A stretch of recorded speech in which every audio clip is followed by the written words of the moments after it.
drawing up, oh, I can do this. And he said, no, well, then I'll do this. And I said, well, I counted this. And he's like, no, then I'll do this. And so it's always a competitive deal. Okay, so I thought it'd be great to come in and talk to you guys about okay, some defenses and some other stuff. So I'm going to have some Q&A for you. Go ahead, Coach. Thanks. Like Coach says, when we're breaking down film and doing this stuff, Coach can come up here and draw the best play in the world. And if he draws up and gives me the pin, I can come over here and defend it. Vice versa. If I say, hey, we're going to be in this defense, and then give the pin to Coach Calhoun, okay, he can draw up a play that's going to be able to beat that. In coaching, we always have a phrase, whoever has the pin last, okay, is going to win. And what we do in a high school game on Friday night to try to get the pin last is we watch multiple film, we break down different tendencies to see what the other team is doing so that we can have the pin last, basically. So we know, hey, if it is a run play, they're going to run this play, or if it's a pass play, they're going to run this pass play. So as I said, when we're breaking down film, that's what we're looking for, okay, certain tendencies, and we're going to play multiple coverages and multiple stuff so that we can be able to basically have the pin last. So if we know what they're going to do, we'll have the best answer for that. That's what we're doing. Coach Calhoun, is there something specific that you want to see? You want to talk about basic zones and mans, or? Yeah, let's draw up some. Let's draw up your zone coverage. Let's draw up cover 3. Okay, and where your defenders would drop if it was a pass situation, where your linebackers would drop in, and your safeties, and what are they reading? What is their keys? You want to see 2 by 2? Yes, let's go by 2 by 2. Okay, so this is what we call 11 personnel, 1 back, 1 tight end. So we talk about 11 personnel. So when we're going cover 3, okay, we're going to want to bring our receiver or our defensive back strength to the more receivers. Okay, there's 2 receivers here, even though this tight end's eligible. There's 2 receivers here. We're going to call this to the left side. Okay, so we're going to say left. So we're going to take our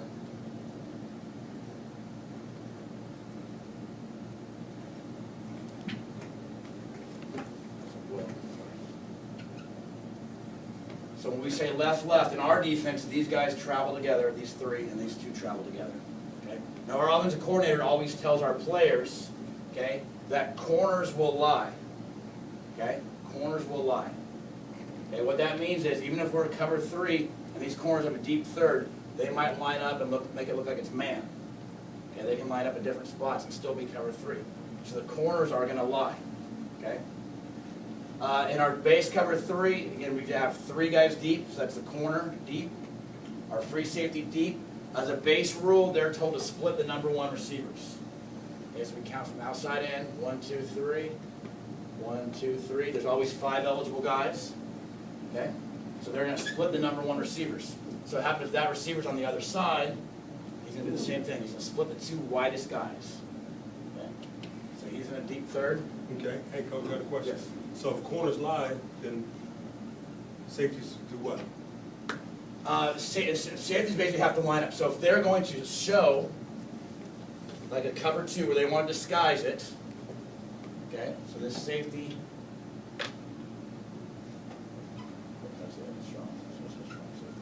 okay, so if he's going to roll down here into the coverage, okay, if they want to try to disguise, he basically has to do it from a certain depth. You know what I mean? So if the corners are the ones that lie, these strong safeties, outside linebackers, if he was going to roll down, if they're trying to show you cover, they're trying to show you cover 2, and that guy's that wide open. As a quarterback, that probably means, hey, they're not going to let that guy that wide open. This guy's probably going to roll down into coverage. Okay. So we're reading the outside linebacker, strong safeties. So from the offensive standpoint, corners lie, safeties tell the truth. So when I'm not looking at the corners, I'm looking at the safeties. Okay? So if they're, like he's just talking about, if he's leaving that number 2 receiver open, I'm like, okay, this defense is not that bad. There's something happening. All right? So go ahead, Coach. Okay.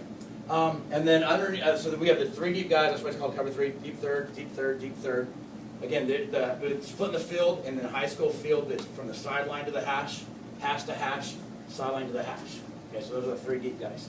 The 4 underneath guys, there's 2 different ways that people play cover 3. They run it where they're kind of trying to match up with receivers or read receivers, or they're just going to drop to a zone. Okay, most teams just kind of drop to a zone. He's going to be a curl flat defender. He's going to be a strong hook defender. He's going to be a weak hook defender. And this guy's the curl flat defender on the weak side. Okay. So again, there's 3 guys deep, 4 guys underneath. Okay? 3 guys deep, 4 underneath. Again, he's playing curl flat, he's playing hook, hook, and curl flat.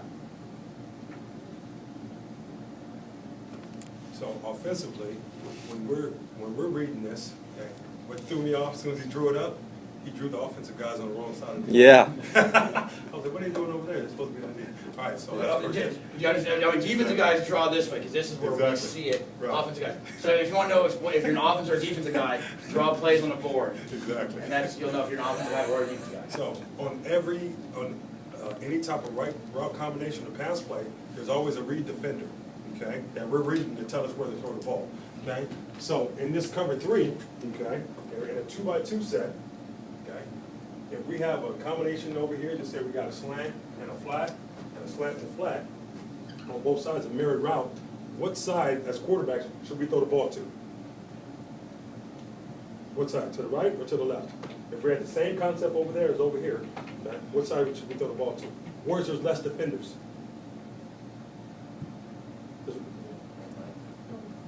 Okay, so if this guy ran a slant, okay, you got your will there, okay, this guy's responsible for the flat, okay, so it's 2 against 2, okay, but over here we got the same thing, we got the slant and the flat, we got one guy, okay, trying to defend both of them, okay, and that's where you say curl and the flat, and this guy's deep, okay, so in the cover 3, there's always one less defender away, okay, to the weak side, so we always want to look to our weak side, okay. And then obviously, and no matter what defense you have, and again, it doesn't matter in high school, college, NFL, teams play multiple things, because there's always a beater to that. So like, if just a simple one, cover 3, coach is saying, run a curl and a flat. Well, you're telling this guy he has the curl and the flat. He's a curl flat player. So the quarterback would basically read him. This corner's getting deep. If he sits here in the curl, there's no one for that flat. If he goes out and jumps that flat, there's no one here for the curl. And there's no magic defense out there that somebody can run that's going to be able to stop everything. Unless you want to run a man, you just have better guys. But even then, guys can get open on pick routes and rub routes and those things. So again, you got to always make sure who are you reading in each defense based on what the play is. You know, here's a curl flat combo. Again, coach would have you read this guy, and that's where you're basically throwing off. The really good quarterbacks that are out there in high school, college, NFL, they understand the game very well. You know, they watch film, they understand these things. You know, Peyton Manning, those guys can line up, know what coverage they're in, and they're just going to read that one guy, and that guy can't be right. Okay? I mean, if you start bringing this guy out, then you can start running the ball. Okay? So again, there are certain guys that you have to read in certain situations. If you can get real good at reading that guy, you're going to be a very successful quarterback. Because those guys can't take away everything.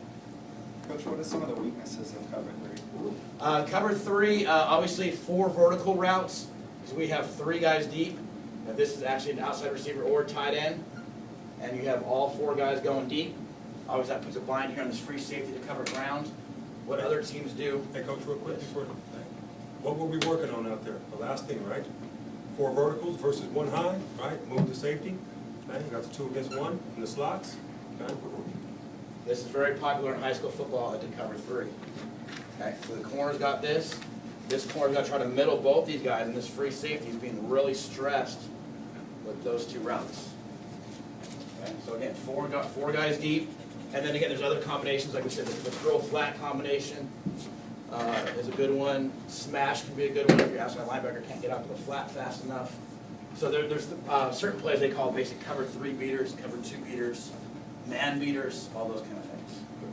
Let's go to cover 2. Okay. Is there any questions? You guys have any questions for Coach King about cover 3? No?